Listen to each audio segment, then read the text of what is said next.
ಬರ್ತಕ್ಕಂಥ ಜನರ ಭಾವನೆಗಳು ನಂಬಿಕೆಗಳು ನೋಡಿದಾಗ ತಾಯಿ ಪ್ರತ್ಯಕ್ಷವಾಗಿ ಎಲ್ಲರಿಗೂ ಕೂಡ ಆಶೀರ್ವಾದ ಮಾಡ್ತಾ ಇದ್ದಾಳೆ. ಮುಂದಿನ ದಿನಗಳಲ್ಲಿ ಮುಖ್ಯಮಂತ್ರಿ ಆಗೋ ಒಂದು ಅವಕಾಶ ಆಶೀರ್ವಾದ ಮಾಡಲಿ. ತಾಯಿ ಹತ್ರ ಏನು ಮನಸ್ಪೂರ್ವಕವಾಗಿ ಬೇಡಿಕೆ ಇಟ್ಟು ಬಂದರೆ ಎಲ್ಲದೂ ಬಗೆಹರಿಯುತ್ತೆ, ಎಲ್ಲ ಸಮಸ್ಯೆನೂ ಬಗೆಹರಿಯುತ್ತೆ.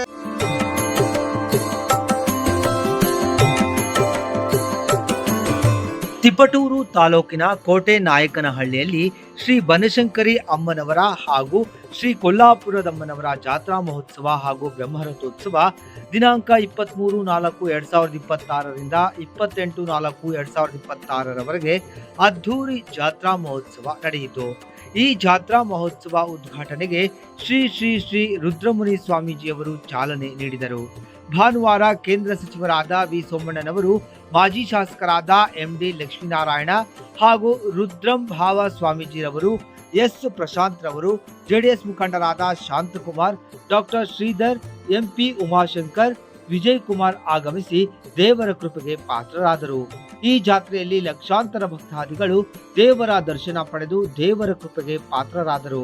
ಈ ಸಂದರ್ಭದಲ್ಲಿ ಅನೇಕ ಭಕ್ತಾದಿಗಳು ಮಜ್ಜಿಗೆ, ಪಾನಕ, ಕೋಸಂಬರಿ ಹಾಗೂ ಬಂದಂತಹ ಭಕ್ತಾದಿಗಳಿಗೆ ಅನ್ನದಾಸೋಹವನ್ನ ಏರ್ಪಡಿಸಿದ್ದರು.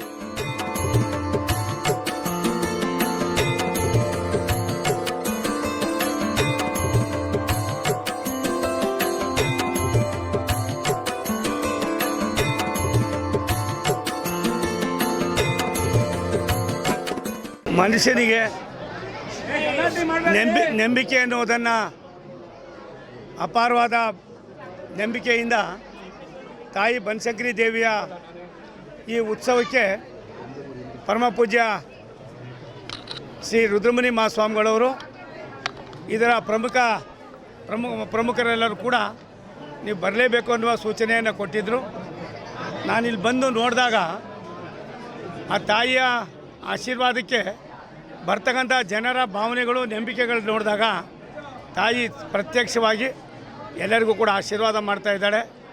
ಭಗವಂತ ವಿಶೇಷವಾಗಿ 14 ವರ್ಷಗಳಿಗೆ ಒಂದು ಸಾರಿ ನಡೀತಕ್ಕಂಥ ಈ ಜಾತ್ರೆ ಅತ್ಯಂತ ಪವಿತ್ರವಾದದ್ದು, ಐತಿಹಾಸಿಕವಾದದ್ದು.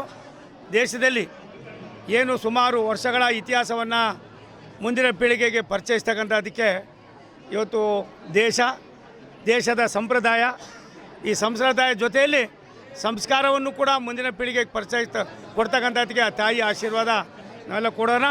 ಇಂಥ ಒಂದು ಪವಿತ್ರ ಉರಿ ಬಿಸಿಲಿನಲ್ಲಿ ಈ ಜನಸಂಖ್ಯೆಯನ್ನು ನೋಡಿದಾಗ, ನನ್ನ ತಾಯಂದಿರ ಒಂದು ಉತ್ಸಾಹವನ್ನು ನೋಡಿದಾಗ ಆ ತಾಯಿ ಪ್ರತಿಯೊಬ್ಬರಿಗೂ ಕೂಡ ಆಶೀರ್ವಾದವನ್ನು ಕೊಡ್ತಾ ಇದ್ದಾಳೆ.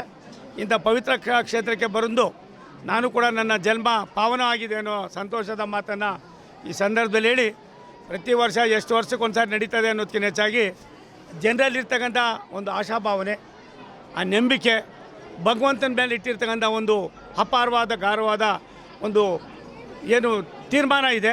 ಈ ತೀರ್ಮಾನಕ್ಕೆ ದ್ಯೂತಕವಾಗಿ ತಾಯಿ ಬನಶಂಕರಿ ಅಮ್ಮ ಇವತ್ತು ನಮ್ಮೆಲ್ಲರಿಗೂ ಕೂಡ ಆಶೀರ್ವಾದವನ್ನು ಮಾಡ್ತಾ ಇದ್ದಾರೆ. ಭಾರತ ದೇಶದ ನಮ್ಮೆಲ್ಲರ ನೆಚ್ಚಿನ ಪ್ರಧಾನಮಂತ್ರಿ ನರೇಂದ್ರ ಮೋದಿಯವರು ಇಡೀ ವಿಶ್ವದ ಭಾರತದಲ್ಲಿ ಎಲ್ಲೆಲ್ಲಿ ಗುಡಿ ಗೋಪುರಗಳಿದ್ದೋ, ದೇವಾಲಯಗಳಿದ್ದೋ ಎಲ್ಲವನ್ನೂ ಕೂಡ ಇವತ್ತು ಜೀರ್ಣೋದ್ಧಾರ ಮಾಡಿ ಒಂದು ವ್ಯವಸ್ಥೆಯನ್ನು ಮಾಡ್ತಾ ಇದ್ದಾರೆ. ನನಗೆ ಪೂಜ್ಯ ಶ್ರೀಗಳವರು ಸುಮಾರು 1 ತಿಂಗಳಿಂದ ಒಂದು ಪತ್ರ ಬರೆದಿದ್ದರು. 14 ವರ್ಷಕ್ಕೊಂದು ಸಾರಿ ಜಾತ್ರೆ ನಡೀತದೆ, ಅಲ್ಲಿ ಬರ್ತಕ್ಕಂಥ ಟ್ರೈನ್ಗಳನ್ನು ನಿಲ್ಲಿಸಬೇಕಾಯ್ತದೆ ಅಂತ. ನಾನು ಅವರ ಆದೇಶವನ್ನು ಪಾಲನೆ ಮಾಡಿ ಭಾರತ ಸರ್ಕಾರ, ಸನ್ಮಾನ್ಯ ನರೇಂದ್ರ ಮೋದಿಯವರು, ನಮ್ಮ ಮಂತ್ರಿಗಳಾದ ಅಶ್ವಿನಿ ವೈಷ್ಣವ್ ಅವರು ಇದು ಮಾಡಿದ್ದಾರೆ. ಮುಂದಿನ ದಿನಗಳಲ್ಲೂ ಕೂಡ ಇದನ್ನು ಇದೇ ರೀತಿ ಕಂಟಿನ್ಯೂ ಮಾಡೋದಕ್ಕೆ ಆ ತಾಯಿ ಆಶೀರ್ವಾದವನ್ನು ನಾವೆಲ್ಲರೂ ಕೂಡ ಕೋರೋಣ ಅನ್ನೋ ಮಾತನ್ನು ಹೇಳಿ, ಬಂದಿರ್ತಕ್ಕಂಥ ಎಲ್ಲ ಭಕ್ತರಿಗೆ, ತಾಯಂದಿರಿಗೆ, ಅಭಿಮಾನಿಗಳಿಗೆ ದೇವರು ಅನ್ನುವ ಒಂದೇ ಒಂದು 2 ಅಕ್ಷರವನ್ನು ವಿಶ್ವಕ್ಕೆ ಪರಿಚಯ ಮಾಡ್ತಕ್ಕಂಥ ವ್ಯವಸ್ಥೆಯಲ್ಲಿ ನಿಮ್ಮೆಲ್ಲರ ದೊಡ್ಡತನವನ್ನು ನಾನು ಶ್ಲಾಘನೆ ಮಾಡ್ತೀನಿ. ಬನಶಂಕರಿ ತಾಯಿ ಎಲ್ಲರಿಗೂ ಒಳ್ಳೇದು ಮಾಡಲಿ, ಆಕೆ ಆಶೀರ್ವಾದ ಸದಾ ನಮ್ಮೆಲ್ಲರ ಮೇಲೆ ಇರಲಿ. ಒಂದು ನನಗೆ ಭಾರಿ ಆನಂದ ಆಗಿದ್ದು, ಇಂಥ ಉರಿ ಬಿಸಿಲಲ್ಲಿ ನಿಮ್ಮ ಉತ್ಸಾಹ, ನಿಮ್ಮ ಪ್ರೀತಿ ನೋಡಿದ್ರೆ ನನಗನ್ನಿಸ್ತದೆ ಆ ತಾಯಿ ಎಲ್ಲರ ಮನಸ್ಸಿನಲ್ಲೂ ಕೂಡ ಇದ್ದಾಳೆ. ಆಕೆ ಆಶೀರ್ವಾದವನ್ನು ಕೋರೋಣ.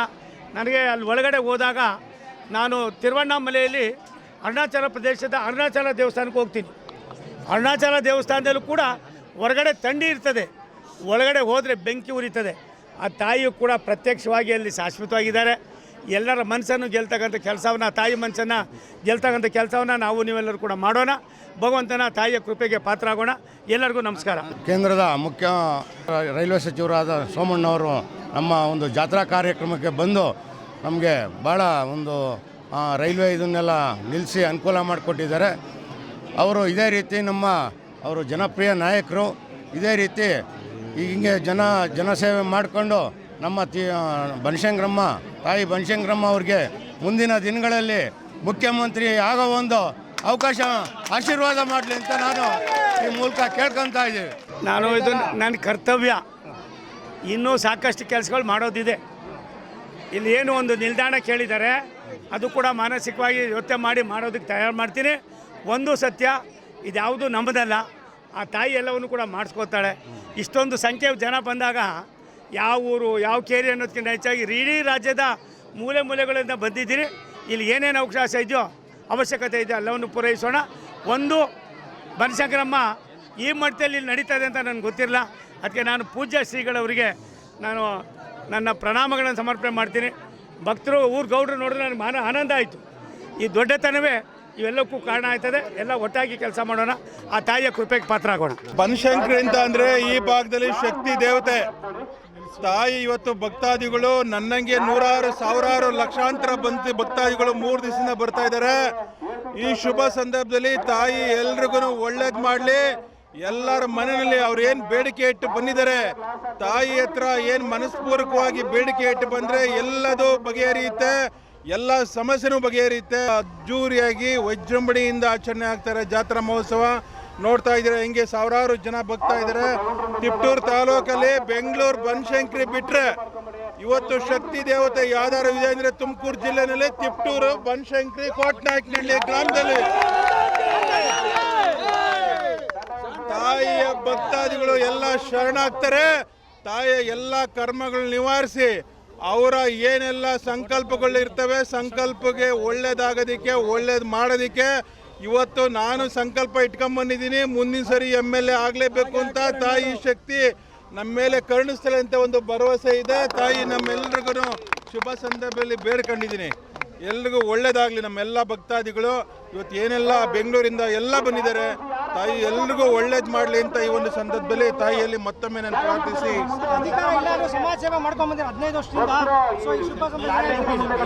ಶಾಂತಣ್ಣ ಇವತ್ತಲ್ಲ ತಾಲೂಕಿಗೆ ಬಂದಿರೋದು. ನಾನು ಇದೇ ಊರನ್ನು, ಇದೇ ಗ್ರಾಮದನು, ಇದೇ ತಾಲೂಕನು 15 ವರ್ಷದಿಂದ ಏನು ಬರಗಾಲದಲ್ಲಿ ನೀರು ಕೊಡೋಕ್ಕೆ ಶುರು ಮಾಡಿದೆ. ನಿರಂತರವಾಗಿ ಹೆಜ್ಜೆ ಹಾಕಿದ್ದೀನಿ ಬಡವರಿಗಾಗಿ, ಕಾರ್ಮಿಕರಿಗಾಗಿ, ನಮ್ಮ ಈ ಒಂದು ದೇವಾಂಗ ಸಮುದಾಯದ ಸಮಸ್ಯೆಗಳಿಗಾಗಿ, ರೈತರಿಗಾಗಿ. ಮುಂದಿನ ದಿವಸದಲ್ಲಿ ಈ ಹೋರಾಟ ಮುಂದುವರಿಯುತ್ತೆ. ಶಾಂತಣ್ಣ ಮುಂದೆ MLA ಆಗೋ ತನಕನೂ ಶುಭ ದಿನ ಹೇಳ್ತಾ ಇದ್ದೀನಿ. ಇನ್ನು ದೊಡ್ಡ ಮಟ್ಟದಲ್ಲಿ ಹೋರಾಟ ಮಾಡ್ತೀನಿ. ನಮ್ಮದು ಏಕೈಕ ಉದ್ದೇಶ ಜನರ ಸೇವೆ ಅಷ್ಟೇ.